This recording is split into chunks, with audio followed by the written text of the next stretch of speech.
और हमें शार्ली को दिखाया जाता है जिसका लड़ते लड़ते काफी बुरा हाल हो गया था। तभी वहां से वही नाइट निकलता है हंसते हंसते और कहता है कि यही मेरी डिस्ट्रैक्शन की पावर माय डियर। दूसरी तरफ नीमो अपनी पूरी जी जान लगा के उस नाइट को रोकने की कोशिश कर रहा था। जिसके बाद सीन शिफ्ट होता है, हमें ग्रेथ को दिखाया जाता है जो इन्वेस्टिगेट करने के लिए उसी पुरानी लाइब्रेरी में आया था। वो यहाँ पर चलते चलते एक ऐसे रूम में पहुंचता है जहाँ पर एक लेडी के हाथ में एक पर्पल स्टोन था। इतनी ही देर में यहाँ पर बहुत सारे मॉन्स्टर अपेयर होने लगते हैं, जिसे देखकर वो भी अपने स्वेट को बाहर निकाल लेता है। आसपास की हालातों को देखकर तो लग रहा था कि यहाँ पर भी एक सीक्रेट बेस है। दरअसल ग्रेथ काफी गुस्से से भरा हुआ था, वो कैरल का बदला लेना चाहता था, इसलिए वो बहुत बुरी तरह से एक एक करके सभी मॉन्स्टरों को मारने लगता है। दूसरी तरफ वॉल्केनो के पास बहुत से मॉन्स्टर मर चुके थे, पर अब भी बहुत सारे मॉन्स्टर आते आ रहे थे और अकेडमी की आर्मी अब उनका सामना नहीं कर पा रही थी क्योंकि वो लोग काफी देर से लड़ रहे थे और वो अब थक चुके थे। दूसरी तरफ नीमो भी नाइट से बहुत ही बुरी तरह से पिट रहा था, लेकिन फिर भी नीमो हार मानने का नाम नहीं ले रहा था। बार बार उनके ऊपर अपनी पूरी ताकत से अटैक करता रहता है। ये देख के फारिया और शैली में भी लड़ने की ताकत आ जाती है, जिसके बाद वो भी उन्हीं के साथ फाइट करने लगती है। अभी उनमें से एक नाइट काफी ज्यादा गुस्सा हो जाता है और बोलता है कि तुम्हारी हिम्मत कैसे हुई मेरे सामने जवान चलाने की, अब तुम सारे लोग मरोगे। इस अटैक से उसके टीममेट भी उसे रोकने की कोशिश करते हैं, लेकिन वो किसी की भी नहीं सुनता, उसके दिमाग में बस खून सवार होता है। अभी नीमो यहाँ पर कहता है कि मुझे पता था कि वो एक साथ बिल्कुल काम नहीं कर सकते। तभी फारिया कहती है कि वो लोग कितने भी ताकतवर हो पर वो लोग एक नहीं है, इसलिए हमारी जीतने की उम्मीद अभी भी है। दूसरी तरफ जो और गिल्डन अपनी आर्मी का हौसला बढ़ा रहे थे कि दुश्मन चाहे जितना ताकतवर हो लेकिन हम मरते दम तक हार नहीं मानेंगे। दूसरी तरफ हमें नाइट को दिखाया जाता है जो 7 नाइट से फाइट कर रहे थे। तभी उनको अचानक झटका सा लगता है, वो लोग अपनी स्पिरिट के ऊपर ज्यादा देर तक कंट्रोल नहीं कर पाते हैं और उनकी स्पिरिट की बेड़ियां टूट जाती हैं और वो यहाँ पर आजाद हो जाते हैं, जिस वजह से उनकी बॉडी की वाट लग जाती है, जिस वजह से वो यहाँ पर बहुत ज्यादा कमजोर पड़ जाते हैं। और मौके को देखकर नीमो और शैली उनके ऊपर अटैक करने लगते हैं और कुछ देर में उसको खत्म कर देते हैं, जिसे देखकर दूसरा नाइट डर जाता है और वो यहाँ से भागने लगता है। पर यहाँ पर उन नाइट में से एक लड़की यहाँ पर खड़ी होती है, जिससे देखकर शैली कहती है कि लगता है तुमने अपना नियंत्रण खो दिया है, इसलिए अब तुम क्या करोगे।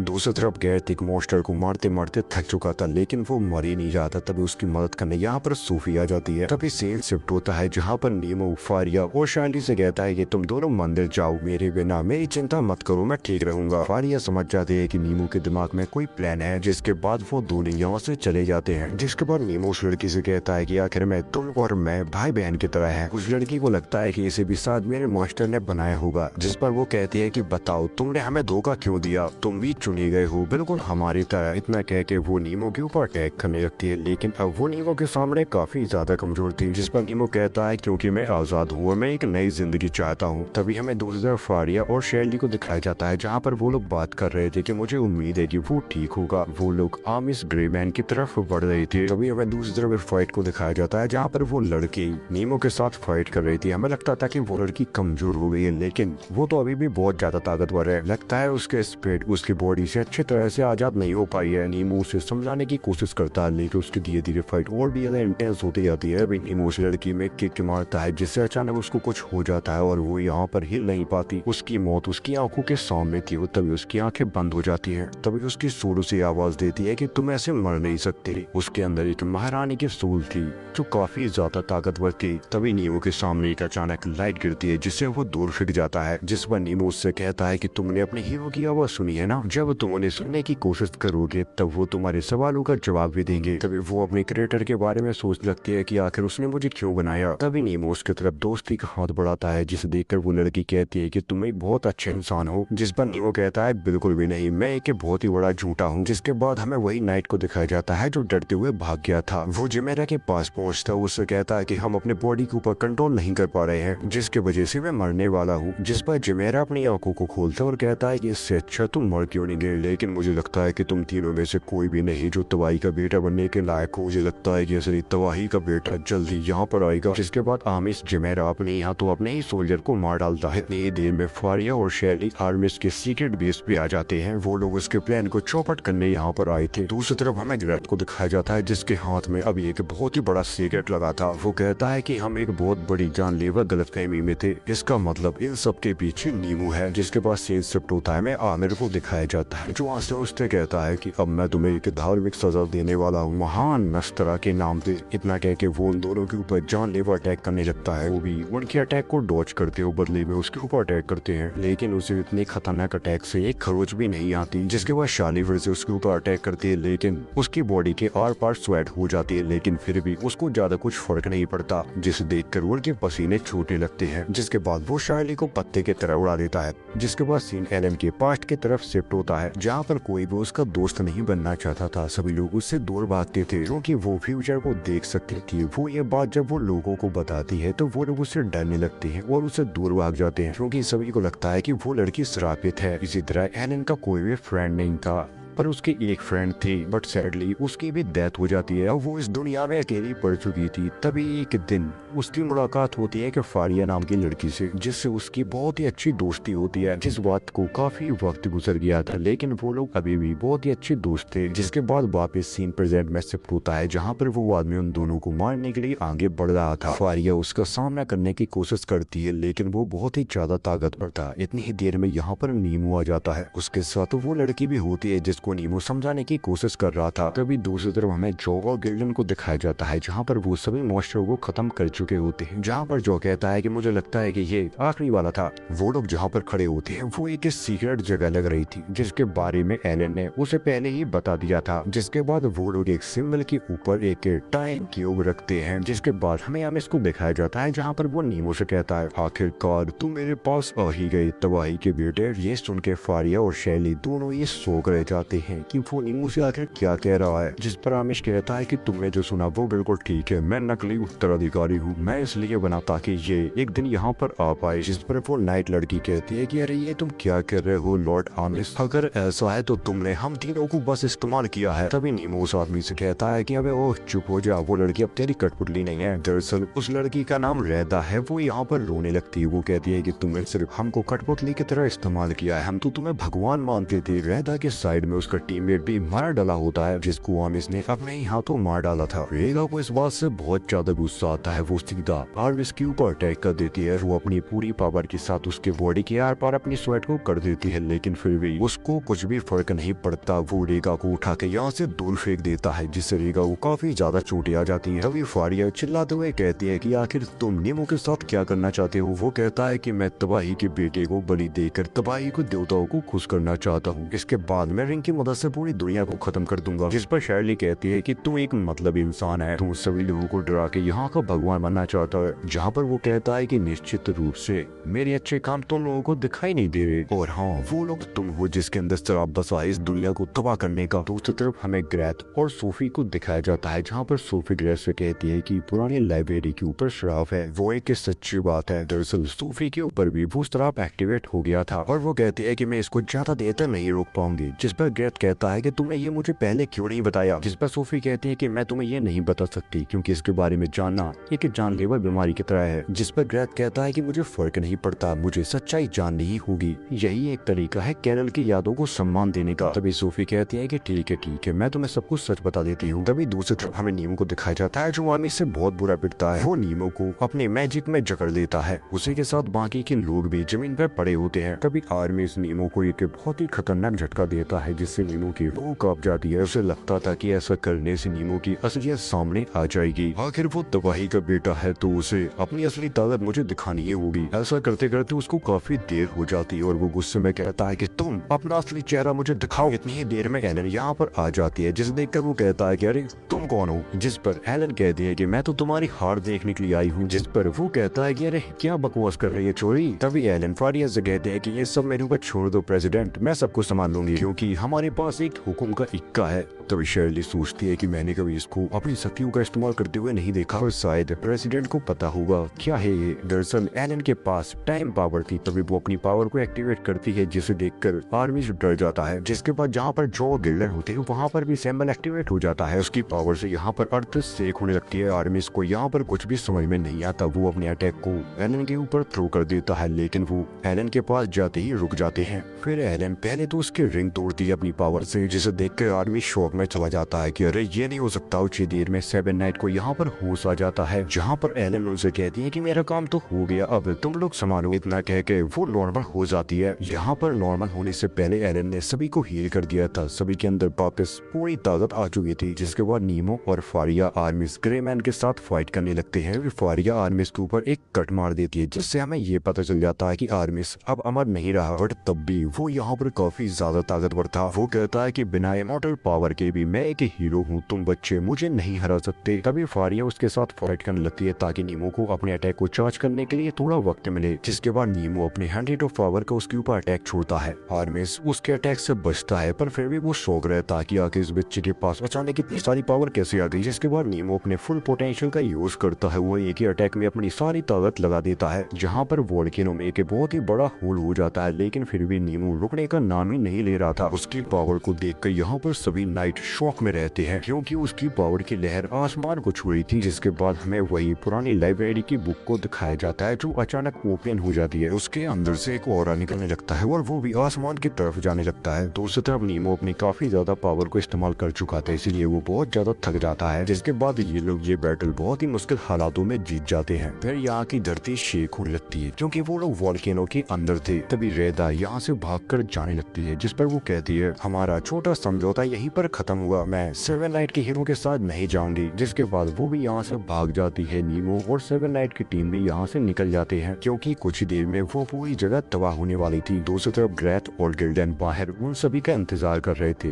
क्योंकि उनको बहुत चिंता हुई थी। जैसे ही वो लोग आते हैं, उन दोनों को यहाँ पर बहुत खुशी होती है। जिसके बाद वो सभी लोग अपनी अकेडमी की तरफ निकल जाते हैं। तभी मरवी के अंदर हमें आर्मिस ग्रे का हाथ दिखाया जाता है, पता नहीं कैसे, पर वो यहाँ पर जिंदा बच गया था। बट उससे क्या फर्क पड़ता है, अब उसको भी कर्ज लग गया था। तभी पीछे से एक आवाज आती है, वो कहती है कि तुमने कितना अच्छा काम किया है आर्मिस ग्रे मैन। वो एक सोल थी जो सोफी की तरह दिख रही थी। दरअसल ये वही लेडी है जिसकी वजह से आर्मिस यहाँ पर रह रहा है। वो इसके हर ऑर्डर को मानता है और जैसा वो कहती है वैसा आर्मिस करता है। वो कहती है कि मुझे उम्मीद थी कि तुम मेरे भरोसे पे खरे उतरोगी, लेकिन तुमने तो मेरा भरोसा ही तोड़ दिया, इसलिए तुम्हें अब इस दुनिया को छोड़ना होगा। इतना कह के वो उसको क्रिस्टल में बदल देती है और उसको खत्म कर देती है। तभी यहाँ पर एक ट्विस्ट आता है। रेदा ये सब कुछ छिप कर सुन रही थी। दूसरी तरफ नीमो और बाकी के 7-9 जैसे ही मैंशन पहुँचते हैं, तभी ग्रेथ उन सभी को घेर लेता है और उनके ऊपर अपनी स्वेट को पॉइंट कर लेता है और वो कहता है कि मैं तुम्हें अपनी हिरासत में ले रहा हूँ। जिस पर जो कहता है कि तू पागल हो गया है क्या, पर ग्रेथ उसे कहता है कि नहीं, ये बंदा इंसान नहीं है, ये नकली अधिकारी है जिसको फेजेस ने बनाया है। तभी गिल्डन कहता है कि सच बताओ, तुम मजाक कर रहे हो ना। वो कहता है बिल्कुल भी नहीं, क्योंकि कैरल की मौत और बाकी सभी की ये सब नीमो नहीं किया है। अब नीमो के ऊपर जान लेने का इंजाम लग गया था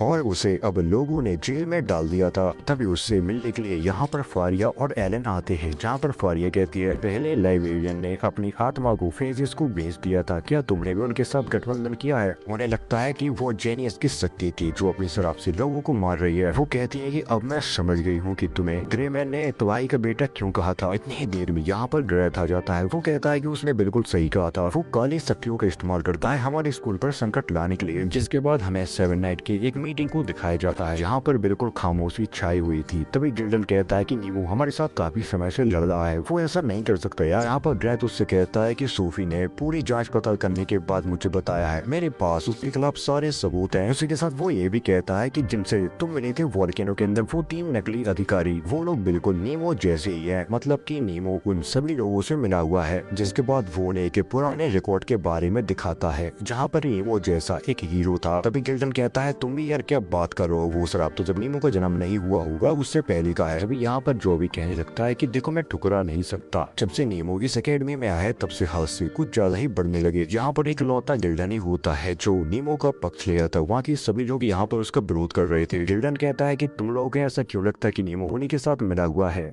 ऐसा भी तो हो सकता है कि वो उनका शिकार हो। वो फारिया उसकी बात सुनकर कहते हैं कि हाँ वो शिकार बिल्कुल हो सकता है, इसीलिए हमने बस उसे बंद किया है। अगर हमने उसे छोड़ दिया तो अकेडमी के सारे लोग घबरा सकते हैं। तभी ग्रेथ कहता है कि मैं ऐसा नहीं चाहता कि तुम उसे आजाद करो, उसने कैरल की जान ली है, तुम ये मत भूलना। मैं बस सच्चाई को जानना चाहता हूँ कि आखिर क्या हुआ था उस दिन। तभी यहाँ पर फारिया कहते हैं कि मैंने उसे अपने पास इसलिए रखा ताकि उसकी शक्तियों के बारे में मैं जान सकूँ। अब इनकी बातचीत सुनकर हमें लग रहा था कि सिर्फ एक इंसान को छोड़कर सभी लोग नीमो के खिलाफ हो गए हैं, बल्कि नीमो ने तो उन सभी की जान भी बचाई। लेकिन फिर भी तभी गिल्डन गुस्सा होते हुए यहाँ पर कहता है कि तुम लोग ऐसा कैसे कह सकते हो यार, वो हमारा दोस्त है। यहाँ पर जो बोलता है कि यकीनन वो हमारा दोस्त है, लेकिन वो फेजिस के साथ है तो वो अब हमारा दोस्त नहीं रहा। यहाँ पर शानी भी कहती है कि जो बिल्कुल ठीक कह रहा है, जिस पर वो कहता है तो फिर ठीक है, अब मैं नीमो को खुद ही बचाऊंगा। इतना कह के वो यहाँ से चला जाता है। तभी दूसरी तरफ हमें नीमो को दिखाया जाता है जो जेल में बड़ा ही मायूस बैठा था। तभी उसके पास यहाँ पर ग्रेथ आता है। वो नीमो से कहता है कि जीनियस को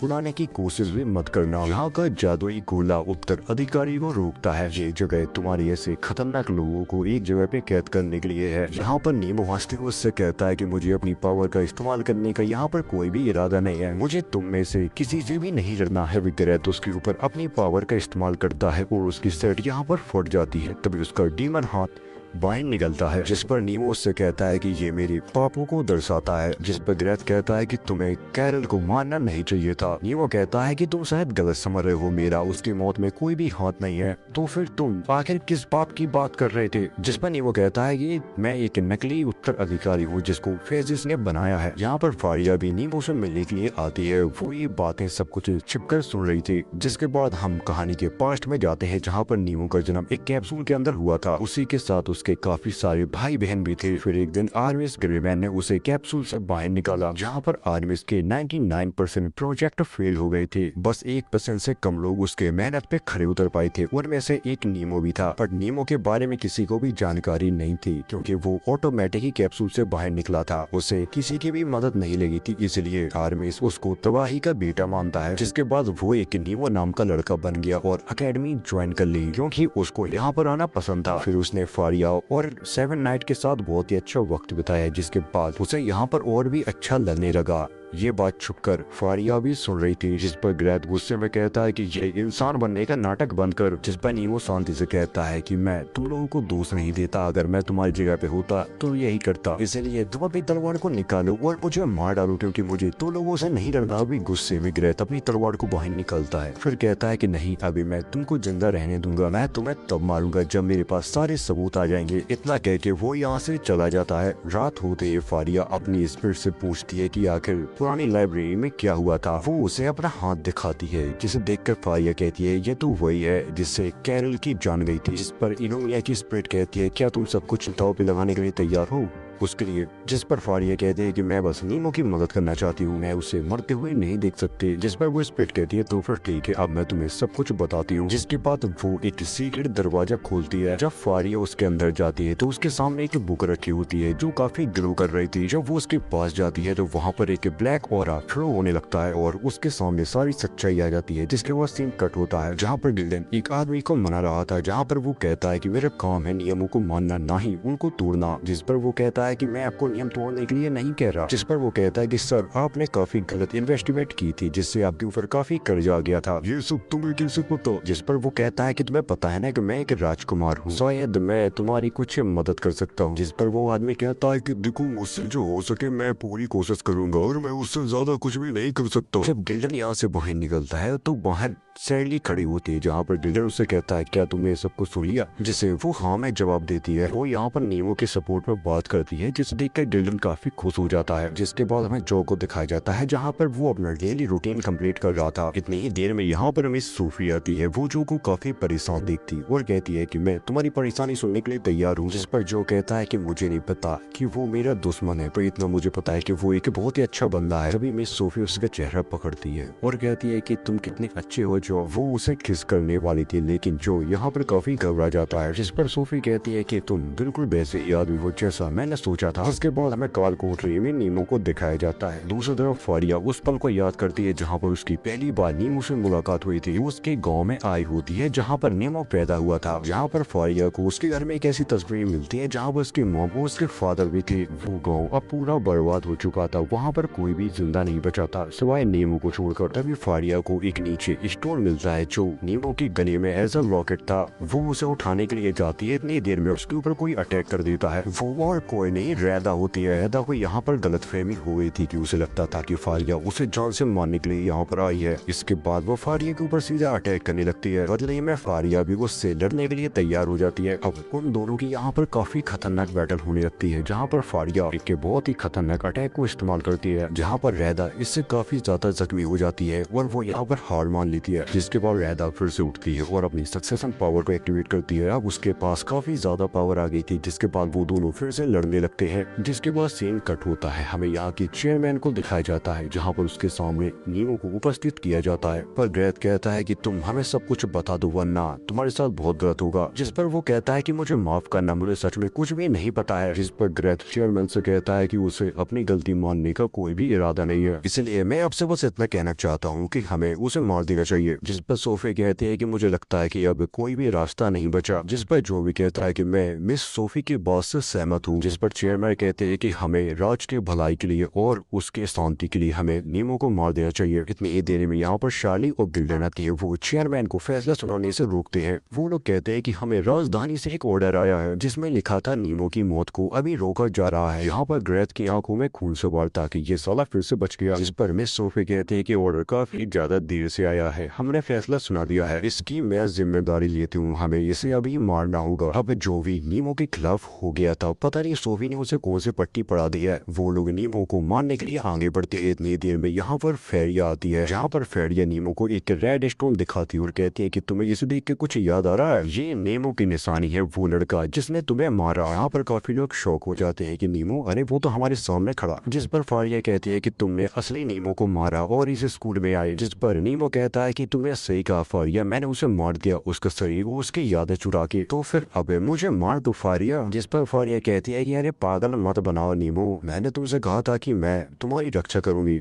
जिसके बाद वो जो और ग्रेथ के साथ बढ़ जाती है। वो सभी लोग मिलकर नीमो को यहाँ से निकाल देते हैं। अब वो लोग समझ गए थे कि मिस सोफी फेजियस का पार्ट है। तभी नीमो यहाँ पर रैदा को देखता है, जिसे देखकर वो काफी हैरान हो जाता है, जहाँ पर वो कहता है कि तुम यहाँ पर क्या कर रही हो। जिसके बाद हमें एक फ्लैशबैक को दिखाया जाता है, जहाँ पर फारिया ने रैदा को फाइनली हरा दिया था। फिर उन्होंने दोस्ती का हाथ आगे बढ़ाया क्योंकि उन दोनों का मकसद सिर्फ एक ही था। तभी अचानक उनकी शिप को एक बड़ा झटका लगता है। जब वो लोग नीचे देखते हैं तब नीचे से एक पर्पल ग्लो का ऑरा आसमान की तरफ फ्लो हो रहा था, जिसे लेकर एकेडमी में भी काफी लोग परेशान थे। वो एक बहुत ही अजीब सा बवंडर था जिसने उनकी एकेडमी की 80% बैरियर को तोड़ दिया था। अब उनके पास सिर्फ 60 घंटे बचे थे इस दुनिया को इस मुसीबत से बचाने के लिए। ये सुनते ही वो लोग घबरा जाते हैं, क्या दुनिया फिर से तबाह होने वाली है। तभी ग्रेथ यहाँ से गुस्से में जाने लगता है, जहाँ पे जोश से कहता है कि तुम कहाँ पर जा रहे हो।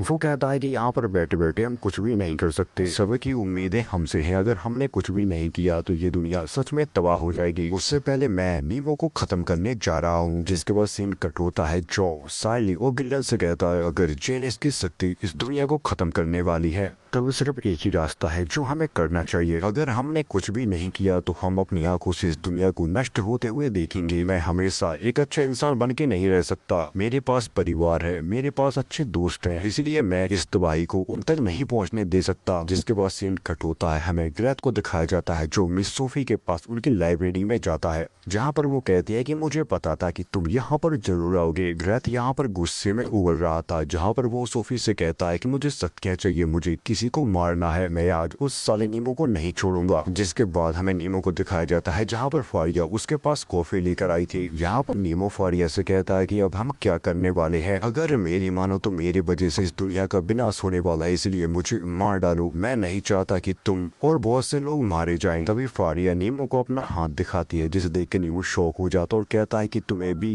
कर्ज लग गया है क्या। वो कहती है कि हाँ, मैंने सच्चाई जानने की कीमत चुकाई है। वो कहती है कि पहले क्या था कि मुझे बस तुम्हें बचाना था मेरी मिशन की वजह से, पर ये अब उससे कुछ ज्यादा है। वो कहती है कि जब मैं तुम्हारे साथ होती हूँ तब मुझे ऐसा लगता है कि मुझे अब अपनी जिंदगी से छुट्टी मिल गई है, मैं बहुत रिलैक्स हो जाती हूँ। एक चीज है जिसके बारे में मैं हमेशा सोचती हूँ। जिस पर नीमो कहता है कि अरे मुझे भी बिल्कुल ऐसा ही महसूस होता है। जिसके बाद फारिया कहती है कि चलो हमें वापस चलना होगा, बुरे समय पे हमें उनका साथ देना ही होगा। नीमो उसकी बात को मान जाता है और कहता है कि चलो एक साथ चलते हैं। जिसके बाद सीन कट होता है, हमें ग्रेथ को दिखाया जाता है है जो सोफी के सामने काफी बुरी हालत में पड़ा हुआ था। उसे देखकर ये लग रहा था कि कहीं वो शक्ति लेने के चक्कर में निपट ना जाए। दूसरी तरफ एलन भी अपने टाइम टोटके कर रही होती है। वो कहती है कि मैं जल्दी भविष्य के अंत में पहुंच जाऊंगी जो मैं देख सकती हूँ और मुझे विश्वास है कि वो बहुत ही अच्छा होगा। दूसरी तरफ नेमो, फारिया और रैदा उन लोगों को बचाने के लिए जाते हैं। तभी रास्ते में आदि सेवन नाइट की टीम उन्हें रोकने की कोशिश करती है, जहाँ पर फारिया उनसे कहती है कि तुम मेरे रास्ते से हट जाओ, जिस पर वो लोग कहते हैं कि अरे हट जाएंगे छुरी, पर नेमो पहले हमें दे दो। फारिया उनकी बात नहीं मानती और उनको सीधा मुंह पर मना कर देती है, जिसके बाद वो लोग लड़ने के लिए यहाँ पर तैयार हो जाते हैं। पर नेमो उन्हें समझाते हुए कहता है कि अरे हमने अगर कुछ नहीं किया तो दुनिया खत्म हो जाएगी। उन लोगों की यहाँ पर बातचीत बढ़ने लगती है। इतनी देर में यहाँ पर रैद आ जाती है, जहाँ पर जो उससे कहता है कि आ जाओ, क्या तुम हम तीनों से लड़ सकती हो। जिसके बाद रैदा जो से फाइट करने लगती है और कहती है मेरा मुंह क्या देख रहे हो, जाओ यहाँ से। जिलन वो शाली बनकर पीछे करने की कोशिश करते हैं, लेकिन रैदा उन्हें यहाँ से जाने नहीं देती। जिसके बाद नेमो और फारिया लाइब्रेरी के एक खुफिया कमरे में जाते हैं। दूसरी तरफ रैदा उनसे 1v3 फाइट कर रही थी और उन्हें धूल चटा रही थी, जिस पर वो लोग कहते हैं कि ये तो सच में बहुत ज्यादा ताकतवर है। जिसके बाद वो सोफी के बारे में इन्हें बताती है कि वो एक ऐसी औरत है जिसने तुम सभी को खिलौने की तरह खेला और तुम्हें कभी भी भनक नहीं लगने दी। तुम लोग इतने ज्यादा बेवकूफ थे कि उसके बताए हुए कदमों पे चलते रहे। जिस पर वो गुस्से में कहता है कि अरे तुम ये क्या कह रही हो। जिस पर रैदा उसे जवाब देती है कि अगर तुम्हें मेरी बात पर विश्वास ना हो तो तुम खुद उससे जाके क्यों नहीं पूछते। जिस पर सार्ली कहती है कि मैं मानती हूँ कि मेरे पास कुछ सवाल है उससे पूछने के लिए। जिस पर गिल्डन कहता है कि तुमने बिल्कुल सही कहा, मेरे मन में भी कुछ ऐसे ही सवाल है। जिस पर जो कहता है कि चाहे कुछ भी हो मैं इस स्कूल को बचा के रहूंगा। तभी उसको अचानक यहाँ पर झटका लगता है और उसकी बॉडी भी धीरे धीरे क्रिस्टल के अंदर बदलने लगती है, पर इससे वो मरता नहीं बल्कि एक खूंखार राक्षस बन जाता है। और फिर गिल्डन उन दोनों को यहाँ से जाने के लिए कहता है और जो के साथ खुद फाइट करने लगता है। दूसरी तरफ नेमो और फारिया उस जगह पे आ जाते हैं जहाँ पर उस बुक में से ऑरा निकल रहा था,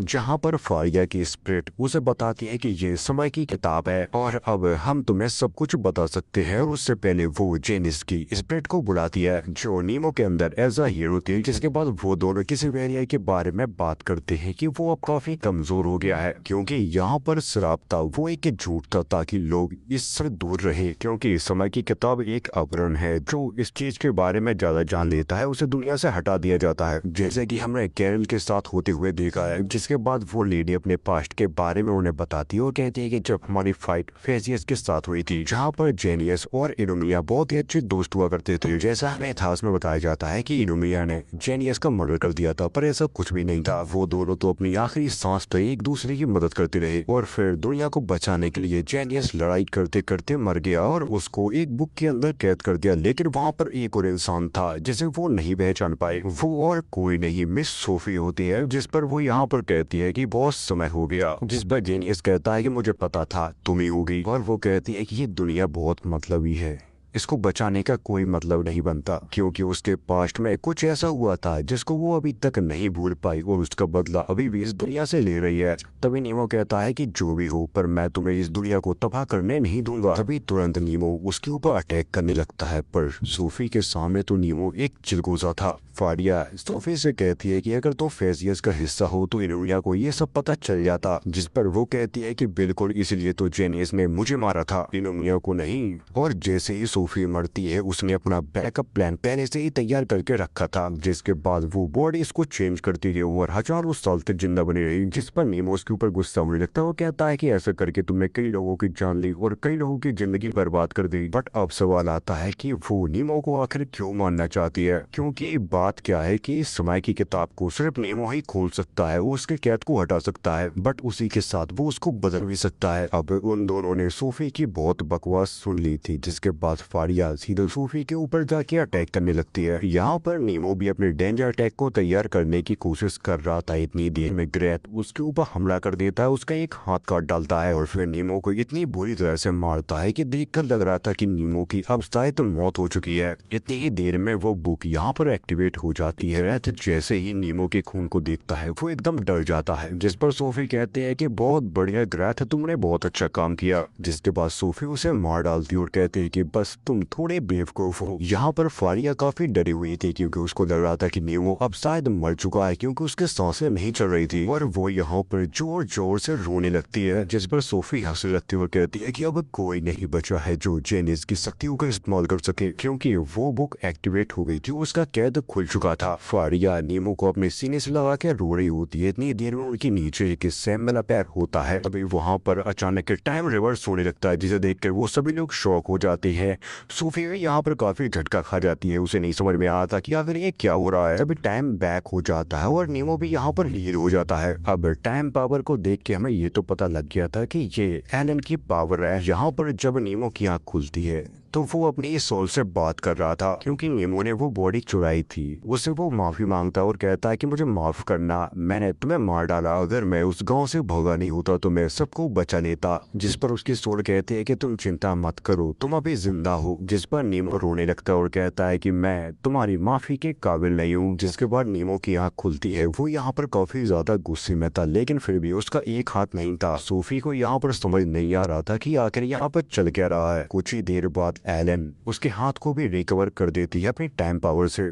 नेमो अपनी सक्सेशन पावर को एक्टिवेट करता है। दूसरी तरफ एलन अब अपनी ताकत को इस्तेमाल करने के बाद बेहोश हो जाती है कि वो अपनी पावर के ऊपर ज्यादा टाइम तक कंट्रोल नहीं कर सकती। जिसके बाद सोफी उस बुक को अपने अंदर एब्सॉर्ब कर लेती है और यहाँ पर जोरों से हंसने लगती है। जिसके बाद वो यहाँ पर एक बहुत ही भद्दे से मोस्टर के अंदर ट्रांसफॉर्म कर जाती है। दूसरी तरफ हमें जो को दिखाया जाता है जहाँ पे गिल्डन उसे होश में लाने की कोशिश कर रहा था। जो यहाँ पर याद करने की कोशिश करता है कि उसने आखिर किया क्या है, पर उसको कुछ भी याद नहीं आता। तभी अचानक अर्थ सेक होने लगती है। इतनी देर में हमें मिस सोफी को दिखाया जाता है जो एक क्रीपी मॉन्स्टर बन के अब बाहर निकलती है, जिसे देखकर पूरे एकेडमी में यहाँ पर तहलका मच जाता है। चेयरमैन भी ऑफिस से बाहर निकल के जब देखते हैं तो वो भी काफी हैरान होते हैं कि आखिर ये किस टाइप का मॉन्स्टर है, क्योंकि वो काफी ज्यादा क्रीपी और अजीब लग रही थी। जब वो अपने पेट से कुछ बाहर निकालती है जो हर इंसान के पास एक एक था, वो उसको जकड़ के अपने अंदर ले जा रहा था। तभी सोफी की बॉडी से बहुत सारे मॉन्स्टर बाहर निकलने लगते हैं। दूसरी तरफ जो गिल्डन को हमें दिखाया जाता है जो भाग के एकेडमी की तरफ जा रहे थे। तभी गिल्डन उससे कहता है क्या तुम्हें विश्वास है कि तुम उस चीज को संभाल सकते हो? जिस पर वो कहता है मुझे नहीं पता, पर हमें उसको रोकना ही होगा। यहाँ पर पूरी एकेडमी में मॉन्स्टर चारों तरफ फैल रहे थे। वो एक के बाद एक स्टूडेंट को खाते जा रहे थे।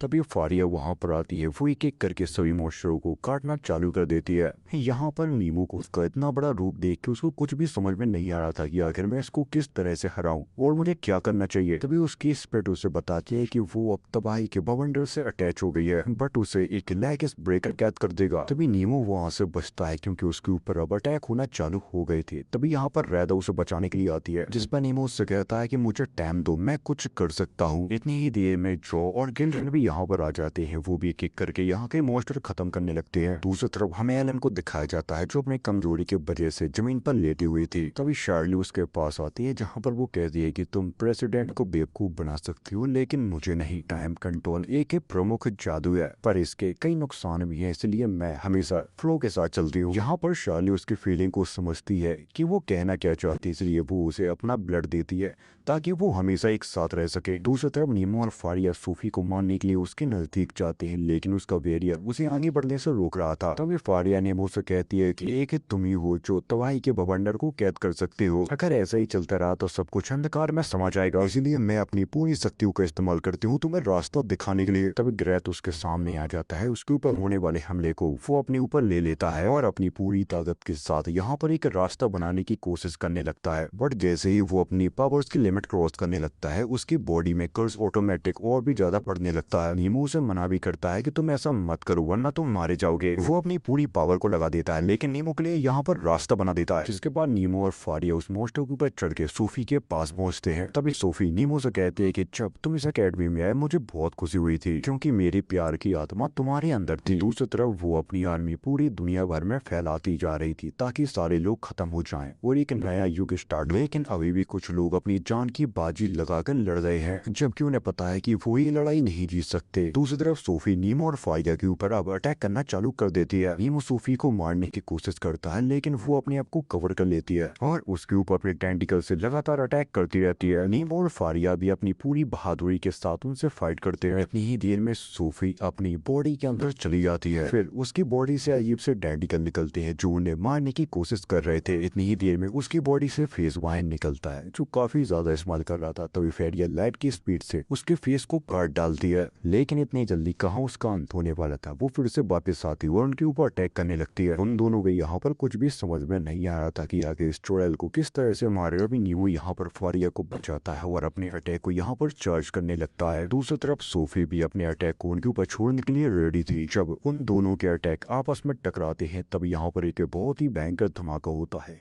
रात का यहाँ पर दिन हो जाता है। ये देख के सेवन नाइट और सभी लोग उनका हौसला बढ़ाते हैं कि नीमो तुम ये कर सकते हो। जिसके बाद नीमो अपनी पूरी जी जान लगा देता है और सोफी को 2 टुकड़ों में बांट देता है, लेकिन पता नहीं कैसे फिर भी सोफी यहाँ पर सरवाइव कर जाती है और वो कहती है कि तुम सच में तबाही के बेटे हो। जिस पर वो कहता है कि तुम मुझे उस नाम से मत बुलाओ। जिस पर सोफी हंसने लगती है और कहती है कि मुझे लगता है कि तुम लोग अपनी आखिरी सीमा तक पहुंच गए हो। अब मेरे सामने तुम लोग हार स्वीकार कर लो, वैसे भी तुम सभी लोग अब मरने वाले हो। इतना कह के वो अपने पेट से अपनी पावर बाहर निकालने लगती है, जिससे चारों तरफ अंधेरा छा जाता है, जिसे देख के लग रहा था कि सोफी को अब कोई भी नहीं रोक सकता। जिस पर नीमो कहता है लेकिन मेरी बॉडी में अभी भी जान है, जब तक जान है तब तक मैं हारूंगा नहीं। अपनी शक्तियों का पूरा इस्तेमाल करने के लिए नीमो अपने डीमन फॉर्म में ट्रांसफॉर्म होने लगता है, क्योंकि इस फाइट के बाद उसकी जान भी जा सकती है। इसलिए फारिया उसे आखिरी अलविदा कहती है, जिसके बाद वो दोनों अब आपस में भिड़ गए थे। उनकी ताकत सच में बेमिसाल थी। नीमो अपने डीमन फॉर्म में इतना ज्यादा ताकतवर था कि सोफी उसके सामने टिक ही नहीं पा रही थी। तभी सोफी उससे कहती है कि तुम मान क्यों नहीं लेते कि तुमने पाप किया है, तुमने एक बच्चे की जान ली है। अभी हमें पास्ट के सीन में असली नीमो को दिखाया जाता है, जहाँ पर डीमन नीमो मानवीय में दबा हुआ था। उसकी जान बचाने के लिए नीमो अपनी पूरी जी जान लगा देता है, जिस पर डीमन नीमो उससे पूछता है कि तुम मुझे काफी ज्यादा दुखी लग रहे हो। बट नीमो को यहाँ पर खून ज्यादा बह चुका था, इसलिए उसकी मौत हो जाती है। पर जाते जाते वो कह जाता है कि तुम्हें जीने का पूरा हक है। इसीलिए डीमन नीमो ने सिर्फ नीमो की बॉडी ही चुनी, क्योंकि वो एक बहुत ही अच्छा इंसान है। इसलिए वो जब से ठान लेता है कि अब वो पूरी जिंदगी में कभी भी बुरे काम नहीं करेगा, वो उसके जैसे ही अच्छे रास्तों पे चलेगा और सभी की मदद करेगा। ये सुनकर सोफी को लगता है क्या बकवास है और वो उसको अब अपनी असली ताकत दिखाने लगती है, जहाँ पर नीमो भी अपनी पूरी ताकत के साथ उसके साथ फाइट करने की कोशिश करता है। लेकिन यहाँ पर मामला पूरा उल्टा हो जाता है। सोफी उसके शरीर के आर पार अपने नाखूनों को घुसा देती है, लेकिन फिर भी नीमो अपनी पूरी जान लगा के उसकी गला दबाने की कोशिश करता है ताकि वो मर जाए। सोफी मरने से पहले गैनेस की तरफ हाथ बढ़ाती है। तभी गैनेस नीमो से कहता है कि बताओ तुम्हारी आखिरी इच्छा क्या है। जिस पर नीमो कहता है कि मैं सभी के लिए एक नया भविष्य चाहता हूँ, जहाँ पर लोग शांति से रह सके। इतना कहने के बाद यहाँ पर एक बहुत बड़ा ब्लास्ट होता है, जिसे सभी लोग देख के काफी परेशान हो जाते हैं। तभी यहाँ पर सारी पावर इकट्ठा होने लगती है और वो एक बुक बन के नीमो के पास गिर जाती है। खतरा टलने के बाद शहर के सभी लोग अपने घरों की मरम्मत करने में जुट जाते हैं। और फिर इसी के साथ इसका सीजन 1 यहाँ पर एंड होता है। उसी के साथ इस चैनल को सब्सक्राइब करके और कमेंट करके मुझे बताना कि आपको ये वीडियो कैसी लगी। तो फिर मिलते हैं अगले वीडियो के साथ, तब तक के लिए बाय।